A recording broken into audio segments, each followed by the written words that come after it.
A black lawyer, exhausted after a grueling day in court, boards a routine flight home. He expects nothing more than a quiet trip to unwind.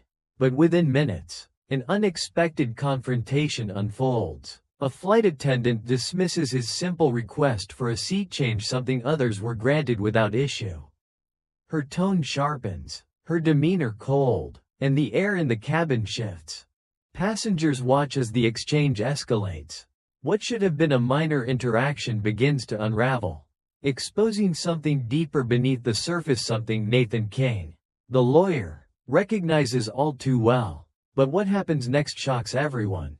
Just 3 minutes after the incident catches the attention of the captain, the flight attendant is escorted off the plane. Her dismissal is swift and public.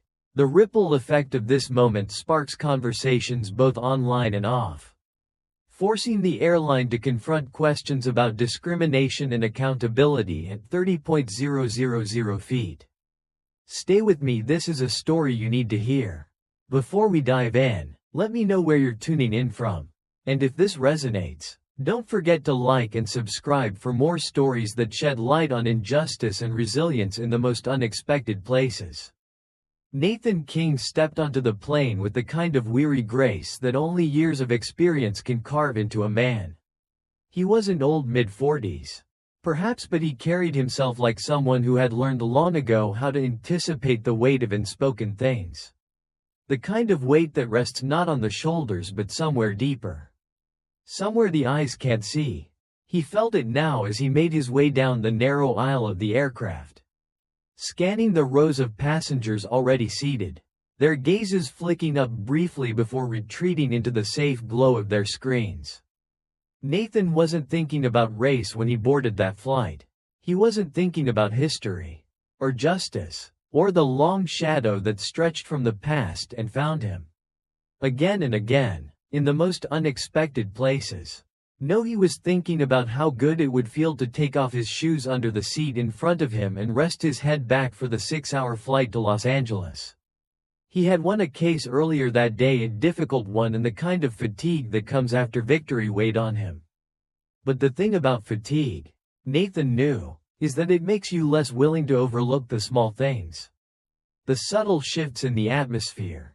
He noticed it the moment he approached his row. There was a seat up front empty, more spacious, practically inviting him. He considered asking about it but thought better of it. He wasn't a man who liked to make trouble. Nathan had spent too long learning the delicate art of appearing unthreatening in spaces where his presence alone felt like an intrusion. Still, the seat lingered in his periphery, like an itch just beneath the skin. When the seatbelt sign flickered off, Nathan pressed the button overhead.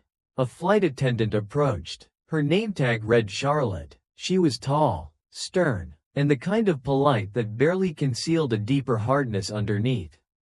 "Excuse me," Nathan said, his voice low, deliberate. "I was wondering if I might switch to that empty seat over there? Just for some legroom." It was the sort of request made every day on flights across the country, asked without thought or consequence by passengers who expected little more than a nod in return. But Charlotte's gaze didn't move to the seat. It stayed on Nathan, measuring him.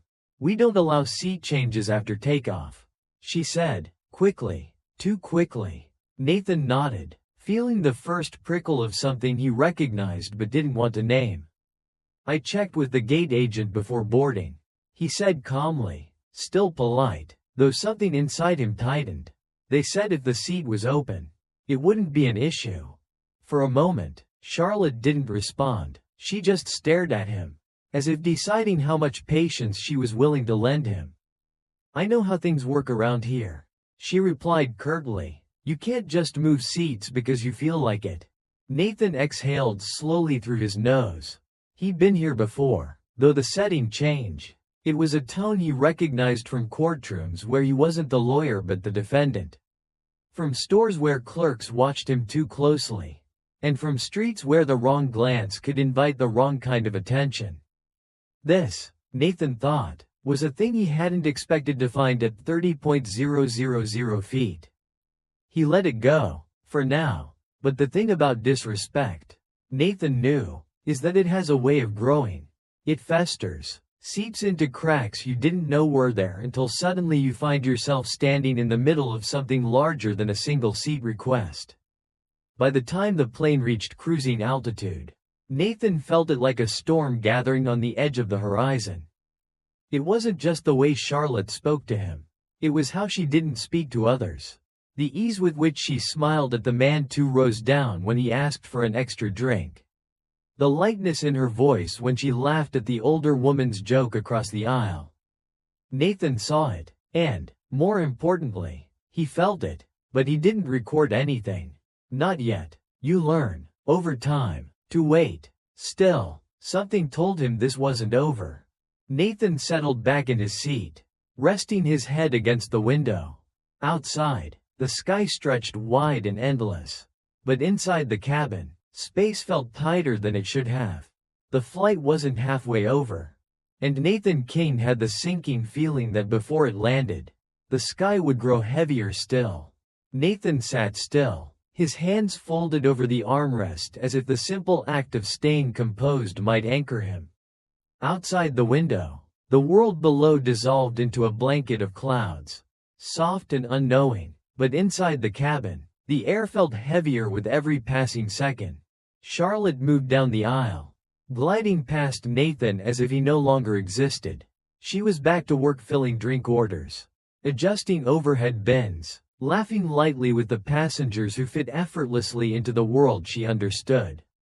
Nathan's request, it seemed, had already been filed away somewhere in the unspoken space reserved for things people like her need not dwell on. But Nathan had been dwelling on things his whole life. At first, he tried to read, opening the novel tucked in his briefcase. But the words refused to stay on the page. His eyes drifted watching Charlotte out of the corner of his vision. Not because he wanted to, but because experience had taught him that sometimes you must pay attention to the hands that hold power. Even in the smallest of spaces. A man across the aisle, a white man in his 50s with a thick silver wedding band and a jacket slung lazily over the seat beside him, raised his hand to signal Charlotte. "Any chance I could grab that seat up front?" he asked casually, nodding toward the same empty spot Nathan had inquired about earlier. Charlotte smiled, that soft, practiced smile that Nathan hadn't been offered. "Of course, sir," she replied without hesitation. "Let me grab your things for you." Nathan's grip on his book tightened until his knuckles shone pale. She glanced once toward Nathan briefly, fleetingly, as if to check whether he had noticed. He had, but the game had already been played. The seat was claimed, and the world around Nathan kept moving, indifferent to the quiet weight of what had just happened. Nathan breathed out slowly. This wasn't anger. No. Anger was too simple a word for what settled inside him. This was something older, heavier, like recognition, because this was not new. It was the unspoken choreography of daily life, how rules bent like soft wire in the hands of certain people and hardened into steel for others. How a question, when asked by one mouth, could sound like an opportunity, but from another, it became a demand. Nathan had lived with this for too long to call it coincidence. Still, he said nothing. The plane rocked gently as Charlotte returned to her routine, filling cups and collecting trays. The man in the front stretched out in his new seat, humming softly under his breath, unaware or perhaps perfectly aware of the mechanics that had placed him there. Nathan stared out the window again, but now the clouds below seemed heavier, darker. A memory surfaced. Harlem, 1975. Nathan, barely a teenager, had stood with his father outside a department store while it rained. They had been waiting for a taxi, watching as cab after cab passed them by. His father's hands, large and strong, gripped his shoulder firmly. When Nathan asked why the taxis wouldn't stop, his father had smiled softly and said, "Because they already know where we're headed, son, and they've decided they don't want to go there." Nathan hadn't understood then, but he understood now. The cabin felt smaller. Nathan pressed the button overhead again. Charlotte appeared at his side, her expression guarded. "I'd like to speak to your supervisor," Nathan said calmly. his voice carrying no trace of the fire he felt. Charlotte's eyes narrowed. "There's no need for that." "I disagree," Nathan replied. His tone was polite, but beneath it lay something harder, a refusal to yield. She hesitated, but the tension between them was no longer something that could be brushed aside. It hung there, raw and unshaped, drawing the eyes of nearby passengers. A woman in the next row shifted in her seat. A man 2 rows back cleared his throat. But no one spoke. Charlotte leaned in slightly, lowering her voice. "Look, I don't know what you think is happening here.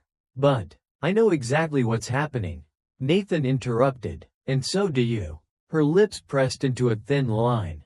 For the first time since Nathan boarded, Charlotte seemed unsure. The plane dipped slightly, and a ripple of murmurs spread through the cabin. But Nathan's eyes never left Charlotte's. He didn't blink, and neither did she. "I'll get the supervisor," she said finally, stepping back with stiff shoulders. Nathan exhaled and glanced around the cabin, catching glimpses of the passengers watching him from behind books and phone screens. They looked away quickly when his gaze met theirs. It was the same silence he had seen in boardrooms, restaurants, and sidewalks, a collective decision to remain uninvolved, to let things be. Nathan leaned his head back against the seat, closing his eyes. But the thing about silence, he thought, is that it never really protects you. It only protects those who can afford to ignore what it hides. Nathan sat with his hands folded in his lap, feeling the tension settle into his bones. The hum of the engines filled the cabin, but it did nothing to drown out the quiet storm building within him. It wasn't the refusal. He could have accepted the airline policy, nodded along, and let it drift past him like the countless other slights he had learned to endure.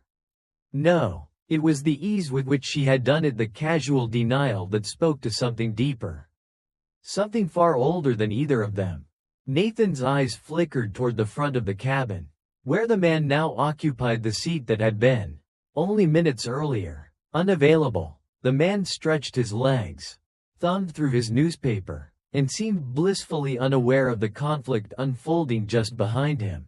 Or maybe, Nathan thought, he knew exactly what had happened but had long ago decided it wasn't his concern. That, too, was part of the ritual. Charlotte returned, but not alone. Beside her stood a supervisor, a younger man, maybe early 30s, with an apologetic smile that Nathan knew was rehearsed. His name tag read Robert. "Sir," Robert began, crouching slightly as if the physical act of lowering himself would soften the blow of whatever was about to come next. "I understand there's been some confusion regarding seat assignments?" Nathan met his gaze evenly, holding it just long enough for Robert to shift uncomfortably. "There's no confusion," Nathan said, his voice smooth but unwavering. "I asked to move to that seat." He nodded toward the man who now occupied it. "I was told I couldn't. Then someone else was allowed to sit there. I'd like to understand why." Robert blinked, his smile faltering just slightly, just enough for Nathan to notice. "Well, you see," Robert began, choosing his words carefully, "sometimes decisions are made based on a variety of factors." Nathan held up his hand, cutting him off. "I know how this works," Nathan said quietly. "I've been flying long enough to understand seat assignments. What I'm asking," his eyes narrowed slightly, "is whether the variety of factors includes me." Robert's eyes darted to Charlotte, who stood just behind him, her expression hardening by the second. "There's no discrimination happening here," Robert said quickly, his tone tightening, as if the mere suggestion had hit a nerve. "It's standard policy." Nathan leaned forward slightly, lowering his voice until only Robert could hear. "You're missing the point," Nathan said. "This isn't about the seat. It's about how easily you told him yes, and told me no." Robert opened his mouth, but nothing came out. Nathan could feel the shift happening. This was the part where people like Robert and Charlotte became defensive, where protocol became a shield. And suddenly Nathan was no longer a passenger but a problem that needed to be managed. The thing about dignity, Nathan thought, is that you don't give it away piece by piece. Once it starts slipping, You either hold on with both hands, or you watch it disappear entirely. He wasn't letting go today.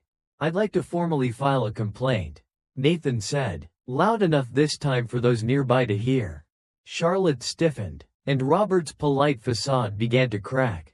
Sir, I can assure you. No, Nathan interrupted, keeping his voice even. I'd like to file it now. Robert glanced around nervously, realizing that the eyes of the other passengers had shifted toward them. Conversations had quieted, and though no one openly stared, Nathan could feel their presence like the heat of a slow-burning flame. He wasn't new to this, but the weight of being seen, of having to perform the act of defending your humanity over and over again, never became easier. Robert straightened, tugging at his collar. I'll get the necessary forms for you, he said, turning quickly, eager to retreat. Charlotte lingered for a moment longer, her eyes cold and unblinking, as if daring Nathan to say something more. But he didn't. Instead, he sat back, folded his arms, and let the silence speak for him. Nathan understood something Charlotte didn't. Silence, when wielded properly, could be louder than any confrontation. But it wasn't over. Nathan could feel it. He watched Charlotte walk away, her posture rigid with restrained anger, and wondered how long it would take before the next chapter of this conflict revealed itself. The plane continued its course through the sky, steady and unbroken, but Nathan knew the turbulence wasn't coming from the outside. It was already here, seated in the hearts of those who refused to see him. Nathan watched as Robert disappeared toward the front of the cabin, his back straight but hurried, a man trying to walk away from a fire without making it look like he was running. Charlotte, however, lingered a moment longer, standing just a few rows ahead of Nathan's seat. She busied herself pretending to check overhead compartments that didn't need checking, glancing back at him from time to time as if daring him to step out of line. Nathan didn't give her the satisfaction. He sat still, his arms resting lightly on the armrest, his breathing even. On the surface, he looked calm, but beneath that calm was something else, a slow build, a quiet pressure, like air tightening just before the first crack of thunder. Passengers around him shifted uneasily. No one wanted to get involved. Nathan could feel their discomfort as clearly as if they had spoken it aloud. They stole glances but quickly retreated behind the safety of screens, magazines, and the ritual distraction of in-flight entertainment. It was always like this, Nathan thought. The bystanders to injustice knew what was happening, but not one of them wanted to be the first to say it.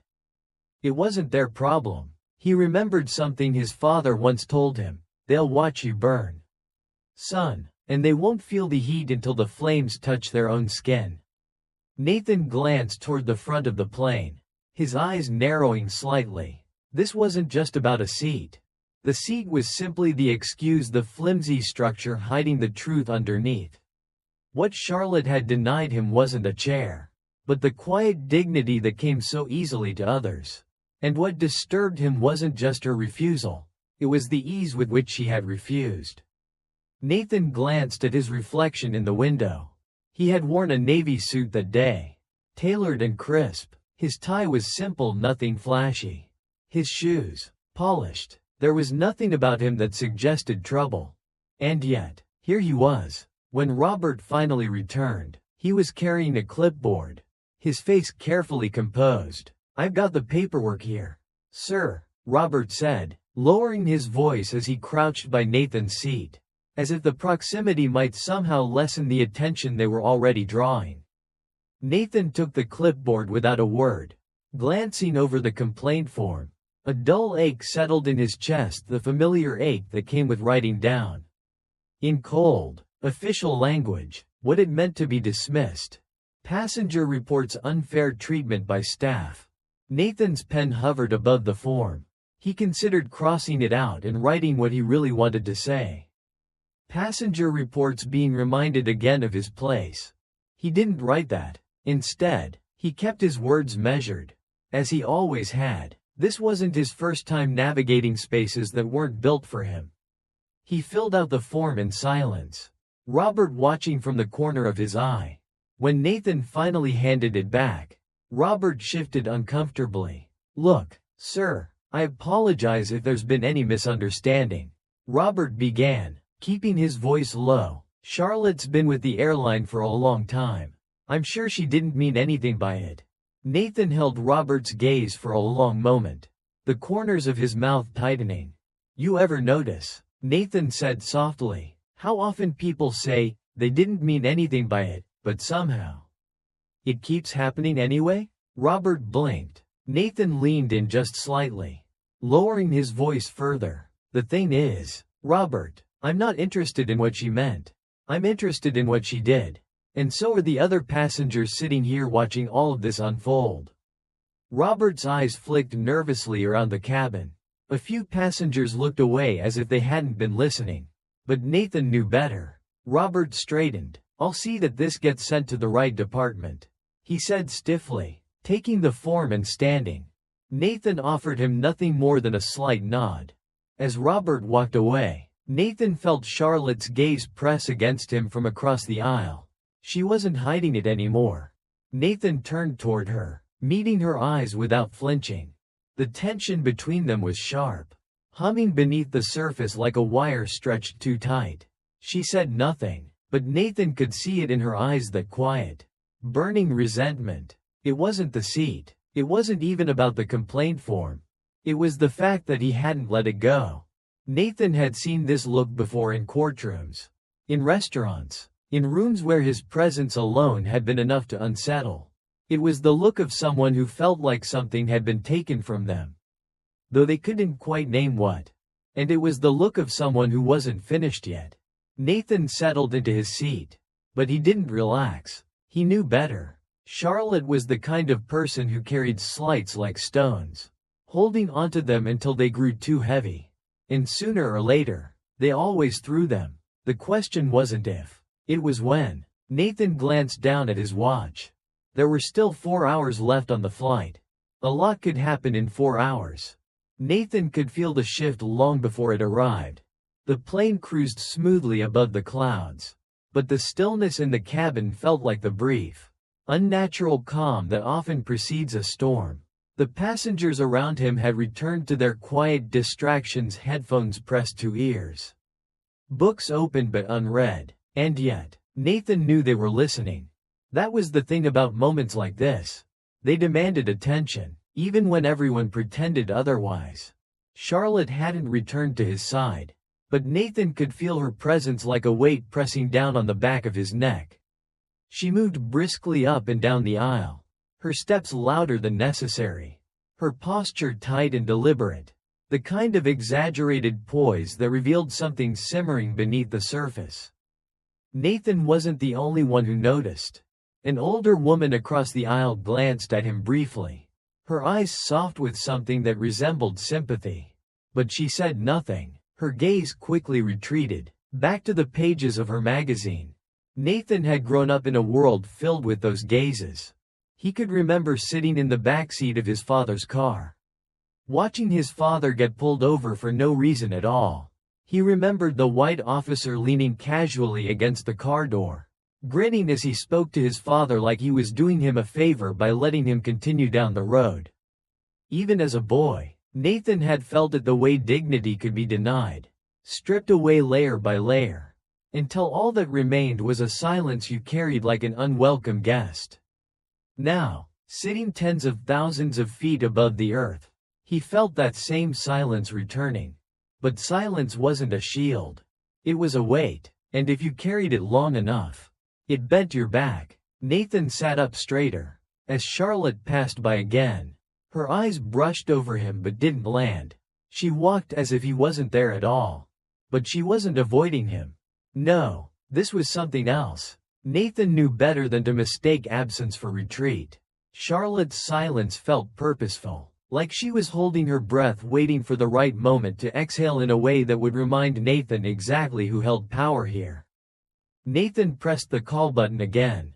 Heads turned, slowly, cautiously. Charlotte stopped mid-stride. The tension in her shoulders sharpened. Nathan watched as she took a slow breath, smoothed her uniform, and approached his row. This time, There was no pretense of patience in her expression. "Yes?" she asked. Her voice clipped. Nathan let the moment linger just a second longer than necessary. "I'd like to know the status of my complaint," he said evenly. Charlotte's lips tightened. "It's being processed," she replied, her tone colder now, barely masking her irritation. "That's good to know," Nathan said, leaning back slightly. "I'd still like to speak to the captain when he's available." A flicker of something passed over her face, surprise, perhaps, or disbelief that Nathan had the audacity to escalate this further. "The captain's busy," Charlotte snapped, her voice dropping just enough for nearby passengers to sense the edge in it.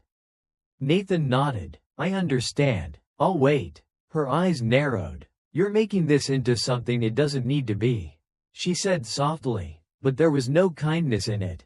Her voice was like a blade, thin and sharp. Nathan smiled faintly. "I think we both know I'm not the one making it into anything," he replied, just as soft but twice as steady. There it was, the crack. Charlotte straightened abruptly, her mouth opening as if she had more to say. But she hesitated, her eyes flicked over the watching passengers. The quiet sea of faces pretending to ignore what was happening but leaning in just enough to catch every word. Nathan didn't blink. He had spent a lifetime mastering the art of calm in the face of confrontation. And Charlotte, for all her bluster, was not his first opponent. The plane hit a pocket of turbulence, rocking gently. Charlotte's grip on the headrest beside Nathan tightened. She lingered there for just a breath longer before stepping away without another word, her heels clicking hard against the narrow aisle as she retreated toward the front of the plane. Nathan's eyes followed her, but his mind was elsewhere. He thought of his father again. The calm, steady way the man held himself even when the world tried to reduce him to something smaller. His father used to say, "The hardest part isn't what they do to you. It's how they expect you to thank them afterward." Nathan exhaled, shaking his head lightly. There was no anger in him. Not yet. But something had shifted. And Nathan knew, as sure as he knew the color of his own skin, that this wasn't over. He leaned his head back against the seat, watching the slow drift of clouds outside the window. It would come. It always did. Nathan watched Charlotte disappear to the front of the plane. But he knew better than to believe that space, no matter how much physical distance it offered, meant retreat. The thing about people like Charlotte wasn't that they left the fight alone. It was that they fought it in places others couldn't see. Nathan had lived long enough to recognize the battle lines drawn not in open confrontation but in the spaces between words. Between glances that lingered too long and smiles that never arrived. He adjusted his seat, staring out over the heads of passengers, eyes lingering on the silver-haired man still comfortably seated in the space Nathan had been denied. The man stretched lazily, unaware or perhaps fully aware of the ease with which he had occupied that seat. Nathan wondered if the man thought much about how he got there. Probably not. Privilege, Nathan thought, had a way of being invisible to the people it shielded. The flight continued forward, but the energy in the cabin did not settle. It thickened, pressing down like humidity before rain. Nathan wasn't the only one who felt it. The tension in the passengers' bodies said enough, the nervous rustle of newspapers. The glances exchanged in silence.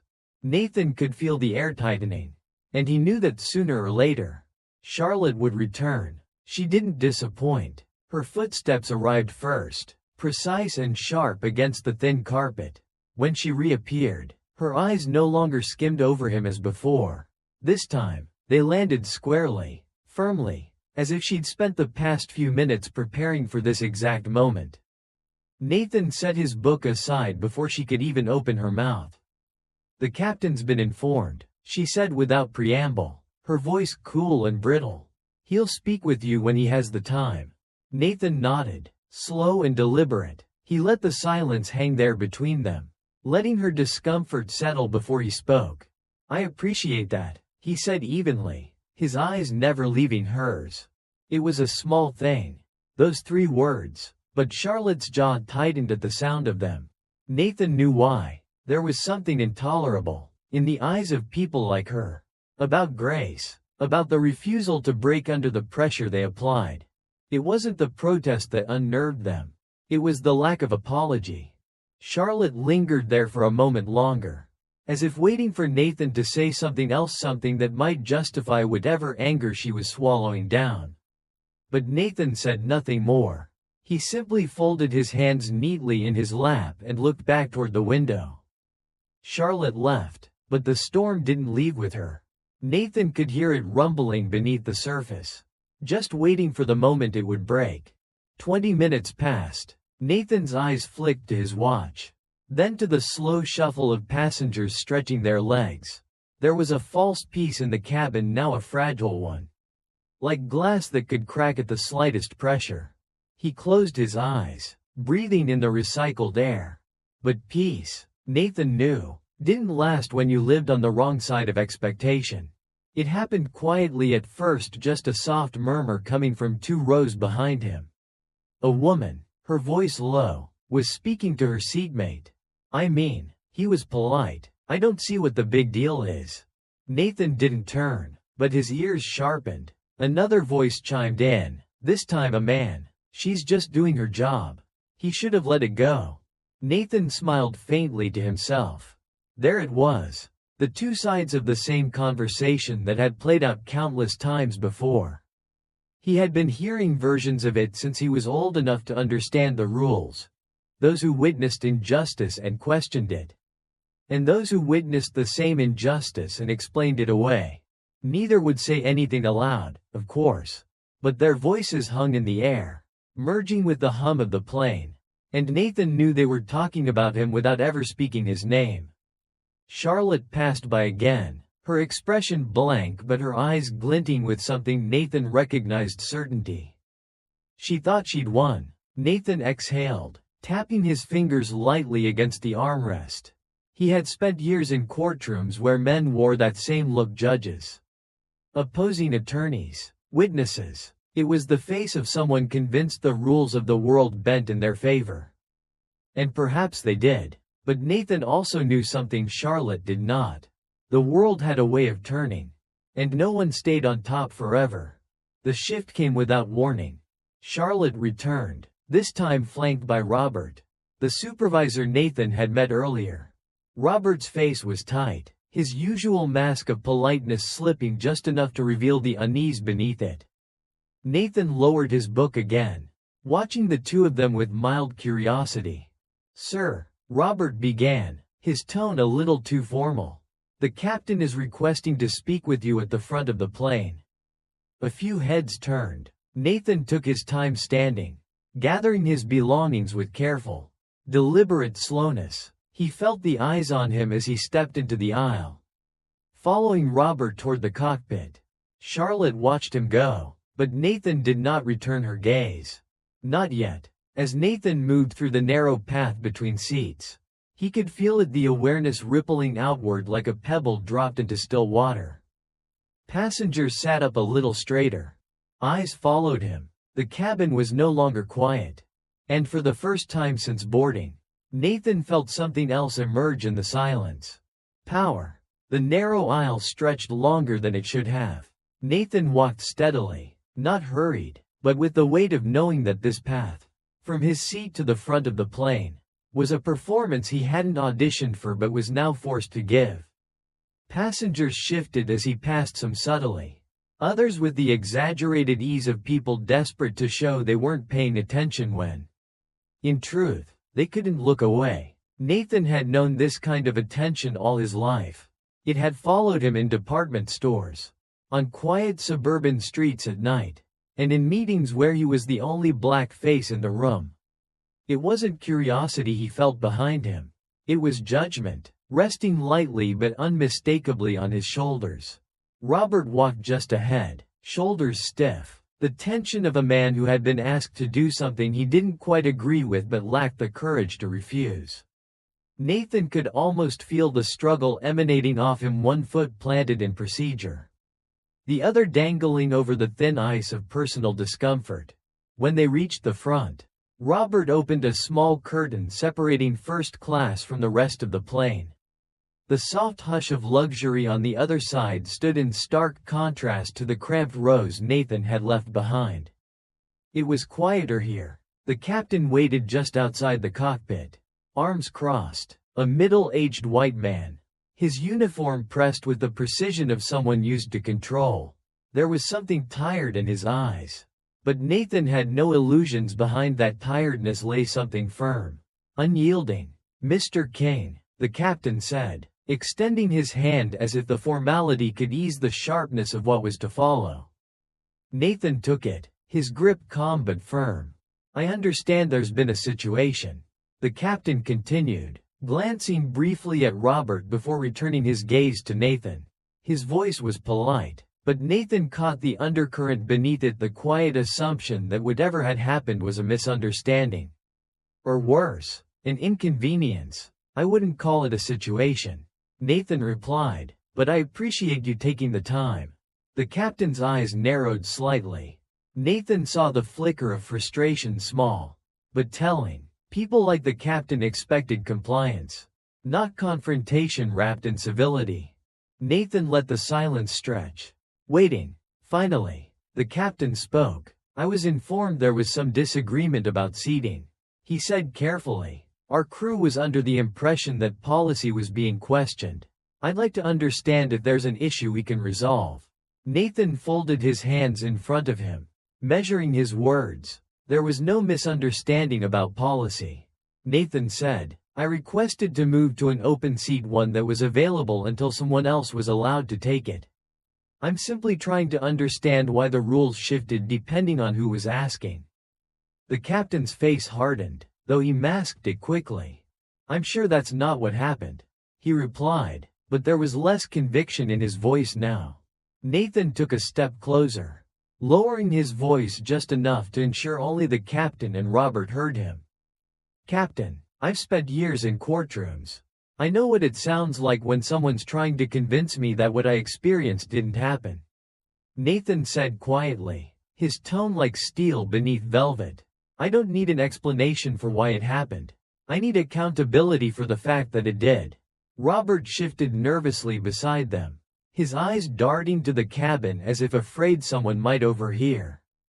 Nathan watched the captain carefully, noting the way his eyes flicked toward Robert, searching for reassurance. Perhaps that Nathan's words could be dismissed.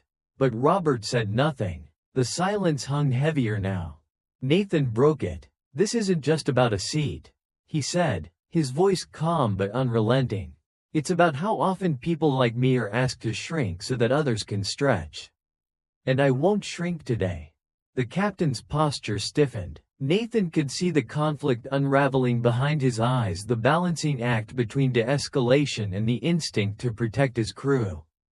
Finally, the captain exhaled. "I'll have someone follow up with you after the flight," he said, his tone softer now but still distant.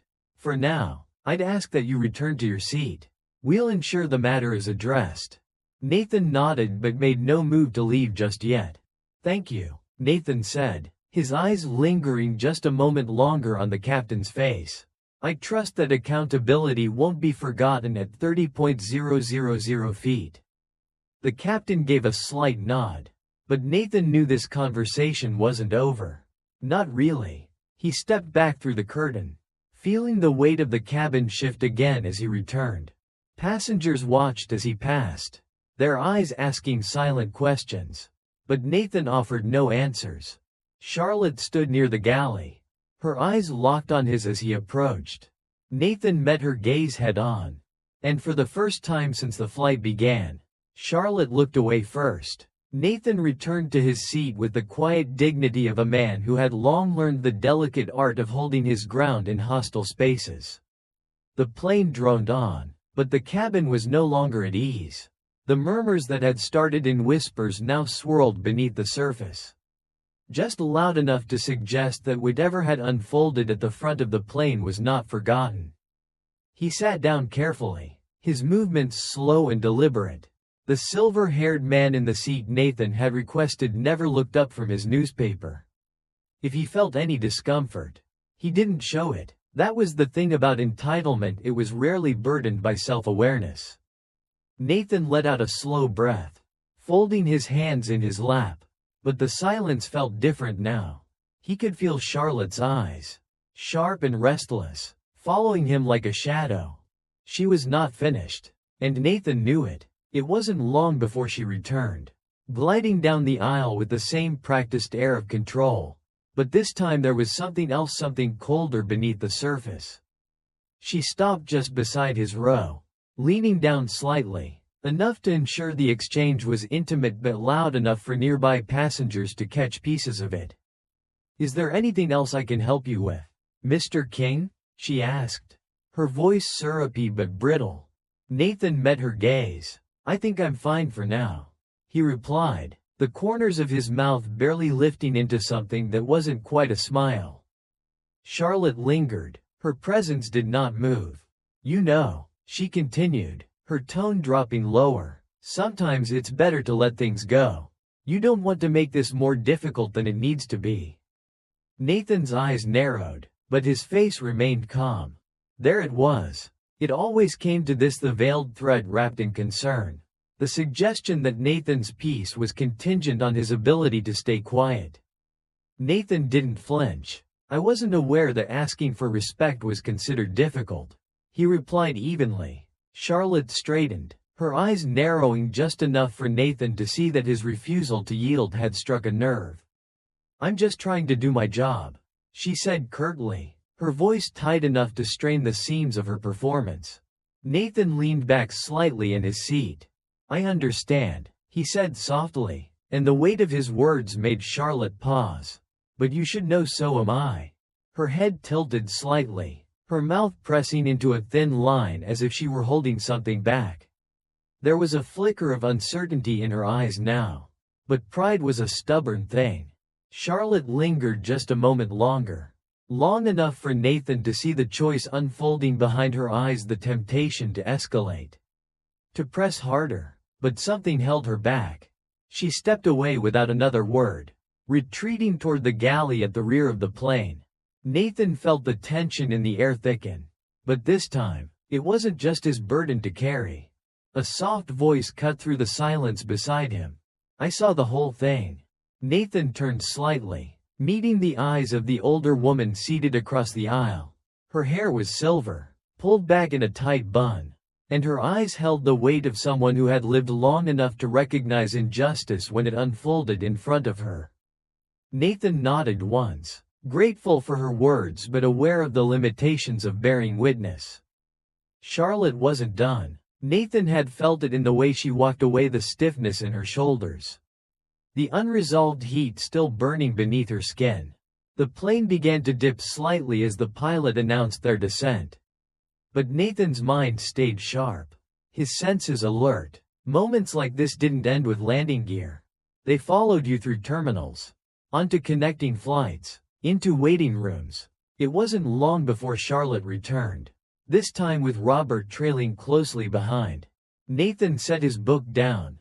"Mr. King," Robert began, his face carefully arranged into neutrality. But Nathan could see the cracks. "The captain has asked that you remain seated after landing. Someone from the airline would like to speak with you directly." Nathan's expression didn't shift. "I assume this is about the complaint?" Robert hesitated. "It's standard procedure in situations like this," he replied, but Nathan heard the tremor in his voice. Nathan held his gaze, allowing the weight of the moment to linger between them.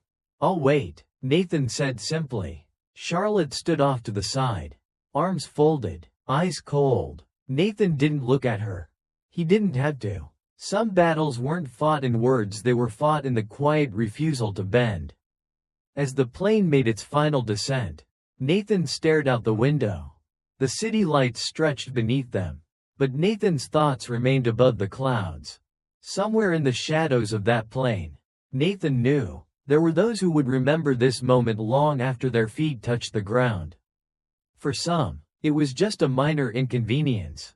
But for Nathan, it was the latest entry in a long ledger of quiet battles that had been fought not with fists but with the slow, steady resolve of a man unwilling to shrink. And as the wheels touched down, Nathan reminded himself of one simple truth his father had taught him long ago. The fight doesn't end when they land the plane. The fight ends when they stop thinking you deserve the seat in the back. The wheels struck the tarmac with a soft jolt, but the weight that hung over Nathan hadn't lifted. The hum of the engines quieted as the plane taxied toward the gate. And passengers stirred, already unbuckling seatbelts and reaching for bags overhead. But Nathan stayed still. He could feel the shift around him, the ease returning to the cabin. The collective exhale of those eager to disembark, to leave whatever had transpired mid-flight behind them. For them, the discomfort had been temporary, a wrinkle in an otherwise smooth journey. For Nathan, it would follow him down the aisle. Charlotte passed by once more, avoiding his gaze with the kind of deliberate precision that made her avoidance more glaring than confrontation.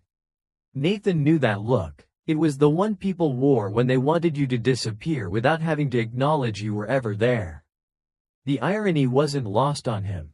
The plane eased to a stop, and Robert's voice came over the intercom. "Ladies and gentlemen, welcome to Los Angeles. For those of you continuing to a connecting flight, please check the monitors in the terminal. We kindly ask that passengers in the first few rows allow others to disembark before gathering their belongings." Passengers began shuffling into the aisle, stretching limbs, eager to return to the rhythm of their lives. But as the line moved forward, Nathan remained seated, his back straight, watching as Charlotte lingered near the exit, pretending to organize something at the beverage cart. Robert approached him from the front of the plane, his expression stiff, betraying the discomfort he had likely tried to shed once the landing gear touched down. "Mr. Kane," Robert began, forcing a tight smile, "if you'll just wait a moment. Someone from the airline will meet you at the gate." Nathan nodded but said nothing. It was a curious thing, Nathan thought, the way people tried to manage you when you refused to be small.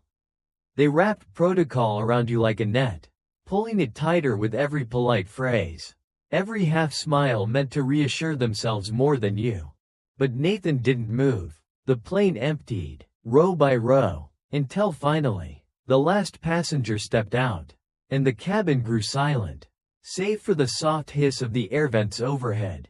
Charlotte glanced his way, but there was no satisfaction in it. If anything, Nathan thought he saw something else there: uncertainty. Maybe even regret, though she would never name it as such. Robert cleared his throat, gesturing toward the exit. "If you'll follow me, sir." Nathan stood slowly, adjusting his jacket, and stepped into the aisle. He could feel Charlotte's eyes trailing him as he walked past her. But he didn't look her way. The terminal felt colder than it should have, the bright fluorescent lights cutting harsh angles into the smooth tile floors. Nathan walked calmly beside Robert, their footsteps echoing faintly in the empty corridor leading to the arrivals gate. A man was waiting just ahead, dressed in the crisp blue uniform of airline management. His hands were folded in front of him, his face already set in the neutral expression Nathan recognized as damage control. "Mr. Kane, I'm David Whitley," the man said, extending his hand. "I'm the terminal supervisor here. I understand there were some concerns during your flight?" Nathan took his hand, shaking it firmly, but he noted the way David's eyes flitted briefly to Robert, as if searching for cues on how to proceed. "There were," Nathan replied. David nodded solemnly, but his response felt rehearsed, like he had given this speech a dozen times before. "First, let me apologize for any discomfort you experienced," David began. "We take these matters seriously, and I want to assure you that we'll be conducting a full review of the situation." Nathan tilted his head slightly. "Is that so?" David hesitated. "Of course. We're committed to providing a positive experience for all our passengers."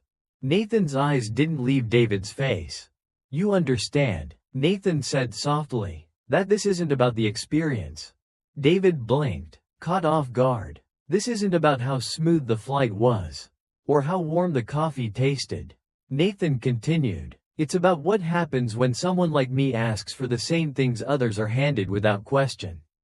It's about how easily we're told to wait, to stay quiet, to stop making things difficult. Robert shifted uncomfortably beside them, but Nathan's gaze didn't waver. I've spent years being told how to pick my battles, Nathan said, but what I know now is that silence isn't peace. It's surrender. David opened his mouth as if to respond, but Nathan raised a hand slightly. I don't need another apology, Nathan said, his voice firm but calm. I need you to understand that the weight of these moments doesn't stay on that plane. We carry it with us, long after the flight lands. For the first time, David's expression softened. Nathan could see the understanding beginning to settle there, not fully formed, but enough to know that David was listening. Truly listening, perhaps for the first time. I appreciate you taking the time, David said quietly. We'll be in touch regarding next steps. Nathan nodded, but as he walked away, leaving the terminal behind, he knew better than to place his faith in what came next. Real change, Nathan thought, wasn't born in corporate reviews or follow-up emails. It lived in the quiet refusal to disappear. And tonight, Nathan had no intention of disappearing. Nathan stepped through the terminal, each footfall echoing in his ears as the distance between him and the gate grew wider. The world outside the airport windows stretched endlessly, but Nathan felt confined, as if the plane's narrow aisles had followed him onto solid ground. The airport hummed with life, families reuniting, travelers dragging wheeled luggage across polished floors, voices rising and falling in the grand symphony of departure and arrival. And yet, Nathan felt apart from it all. His hands slipped into his pockets, not out of comfort but as a reminder to steady himself. The weight of the flight, of Charlotte's cold gaze and Robert's half-hearted apologies, pressed into his chest like something unfinished. Nathan knew the battle hadn't ended. That was the trouble with moments like these, they didn't stay in the past. They traveled with you, long after the seatbelt sign turned off. At the baggage claim, Nathan stood apart from the crowd, watching as the conveyor belt groaned to life. His bag circled toward him, but before he could step forward, he felt the faint prickle of being watched. He turned, and there she was, Charlotte. She stood just a few yards away, leaning against a wall near a row of empty chairs. She wasn't supposed to be there. Flight attendants didn't linger after disembarking, but Charlotte's presence was intentional, and Nathan could see it in the way her arms folded tight across her chest. The way her eyes held him, not with anger, but with something far more complicated. He wasn't sure what she wanted. Nathan wasn't interested in playing her game, but neither was he willing to look away. He stepped toward her slowly, each step deliberate, until there was nothing but a few feet between them. Did you follow me, or is this coincidence? Nathan asked softly, his voice calm but unwavering. Charlotte's eyes flickered, not with surprise, but with the fleeting recognition that she had been seen more clearly than she expected. I didn't follow you, she replied, though the words felt hollow. I just needed a moment. Nathan studied her carefully, watching as her gaze broke away, drifting to the floor between them. For the first time since their confrontation began, Charlotte seemed smaller. Is this the part where you explain yourself?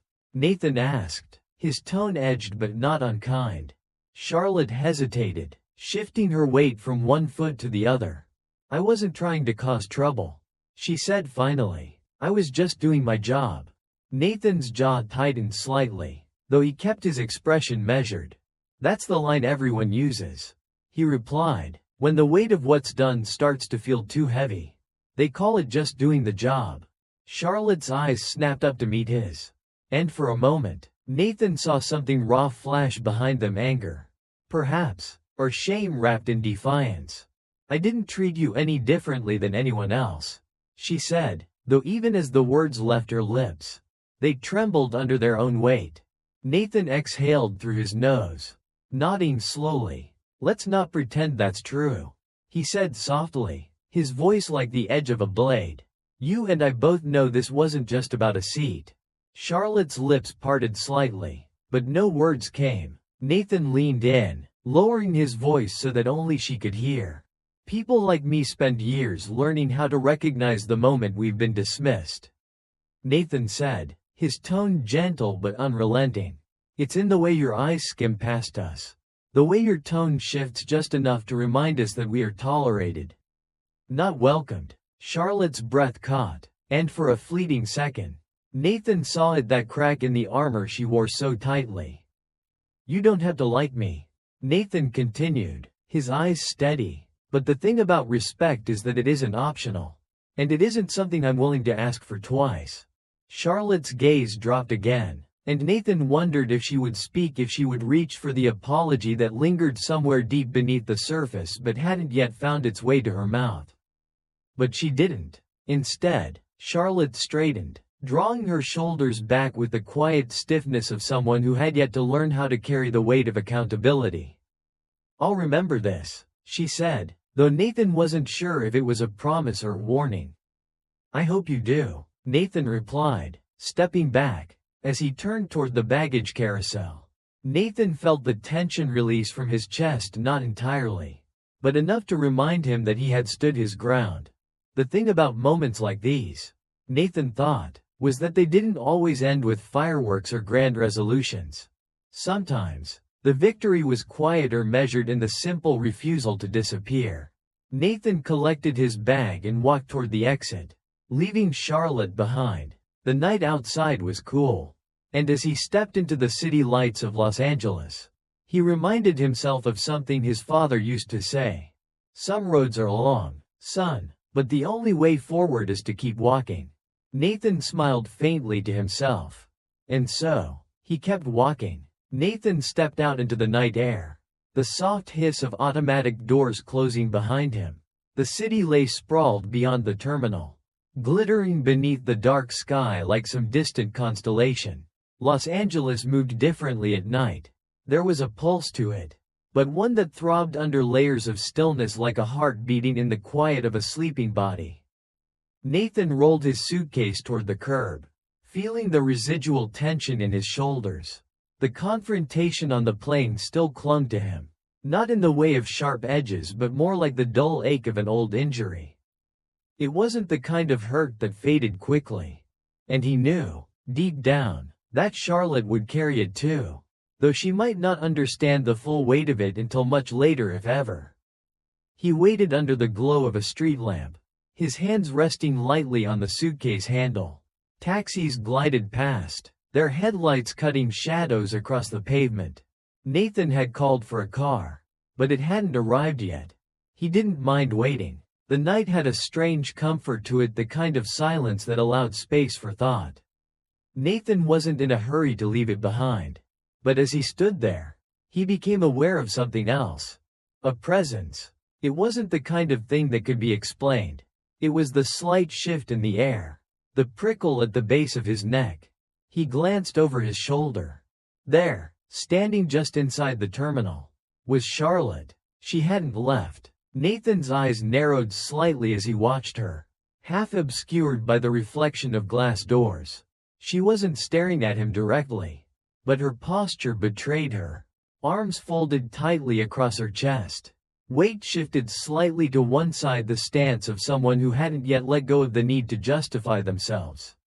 Nathan turned back toward the street, exhaling through his nose. It wasn't surprising. He had seen this before, the lingering, the unwillingness to let an encounter end on someone else's terms. But Nathan knew this dance too well to be unsettled by it. Let her watch, he thought. But as he stood there, something deeper stirred in him. He thought of his father again, of the nights when they'd drive home late from church. Headlights carving thin beams through Harlem's dark streets. His father would speak in low tones, not just about God but about the world that waited beyond the stained glass and wooden pews. You can't carry their hate for them, Nathan, his father would say, his hands steady on the wheel. Let them wrestle with it. You've got enough to carry of your own.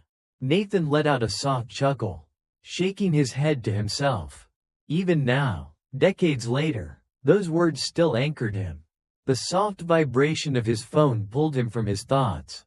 The car had arrived. Nathan moved toward the curb as a sleek black sedan rolled to a stop in front of him. The driver, a middle-aged man with tired eyes, stepped out and took Nathan's suitcase, lifting it into the trunk without a word. Nathan climbed into the back seat, letting his body sink into the cool leather. The door closed with a soft click. But just before the car pulled away, Nathan glanced once more toward the terminal. Charlotte was gone. He wasn't sure when she had left or if she had simply melted back into the crowd inside the airport. But Nathan knew better than to believe she had vanished completely. Moments like this left shadows, long ones.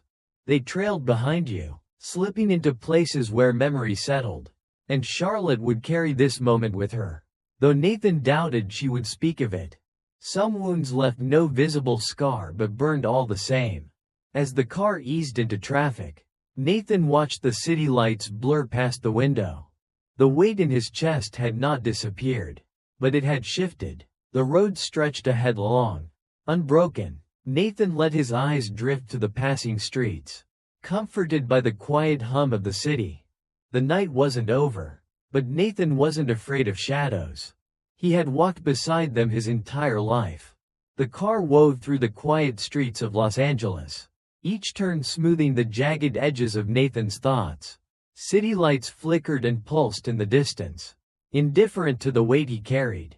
The hum of the tires against asphalt seemed almost melodic, a low and steady rhythm that reminded him of something familiar, something that lived in the spaces between anger and exhaustion.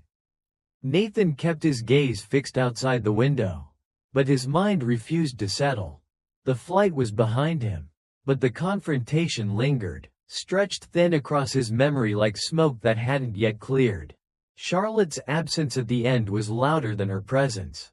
There was no apology, no grand reconciliation, but Nathan hadn't expected one. He had long since abandoned the idea that closure came packaged neatly with regret or understanding. Know what Nathan understood, perhaps better than most, was that justice often arrived in fragments. Small victories, like stones dropped into still water.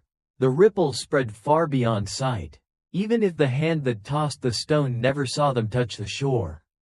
Nathan shifted in his seat, the leather cool beneath his palms. The driver glanced at him through the rearview mirror but said nothing. There was something unspoken in the way the man drove, a recognition of silence when words would only cheapen the air between them. Nathan appreciated that. The car slowed at a red light. Outside, a young couple crossed the street, laughing as they held hands. Their joy was simple, untouched by the quiet battles Nathan carried. He envied that, but envy was fleeting. Nathan leaned his head against the window, letting the cool glass press into his temple.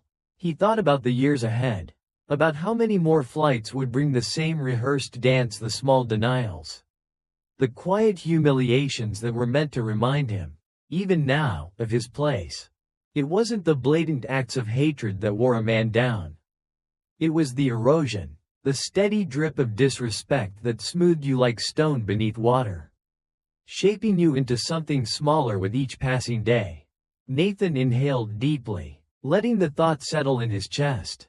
He remembered his mother's hands, strong, worn from long hours cleaning homes she would never live in.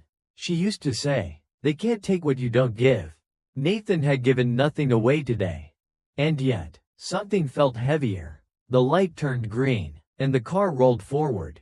Nathan's phone buzzed softly beside him. He hesitated before picking it up, expecting a message from the airline, a carefully crafted apology spun by public relations, filled with empty promises and thinly veiled attempts at pacification. But it wasn't the airline. It was a text from an unknown number. "I wanted to say I'm sorry. I should have said it earlier. Charlotte." Nathan stared at the screen for a long moment, the glow of the text casting faint shadows across his hands. He wasn't sure why she had reached out. Maybe she thought it would ease her conscience. Maybe the weight of it had grown too large to carry alone. Or maybe, just maybe, something had shifted in her that neither of them could yet name. Nathan didn't reply. Some things weren't meant to be answered right away.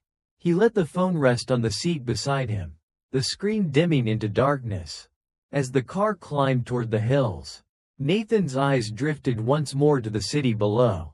The streets, the lights, the countless lives moving along paths that would never intersect with his. And yet, his presence, his refusal to disappear would echo, even if only as a whisper. Nathan thought again of his father, standing tall beneath the Harlem streetlights, his voice steady in the warm night air. The fight is never about one moment, Nathan. It's about every moment that follows. Nathan closed his eyes. The road stretched endlessly ahead. But he wasn't afraid of the distance. He had walked this road before. And he would walk it again.